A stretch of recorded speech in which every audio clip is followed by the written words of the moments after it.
May previous request yung family, sir. I mean, sir, yung may-ari nung FBD rin na kung po pwede daw po na magamit ulit nila yung boat, sir. With the investigation, sir, or based dun sa assessment ng damage, sir, may possibility ba, sir, na pwede pang maibalik yun, sir, sa family, itong boat? Okay, thank you. We anticipated that request also, no? But for us, as we are completing the investigation, meantime, I preserve muna natin as evidence. So there is a discerning intention of the flag state, who is also conducting their own independent investigation, that they want to conduct their own ocular investigation.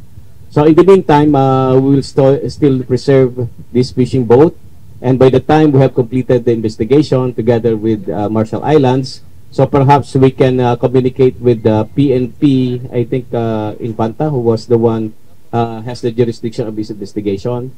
So they will have the final say whether to release it to the boat owner and somehow conduct its repair para bumalik siya uli sa dating katayuan niya, pwedeng gamitin sa pangingisda.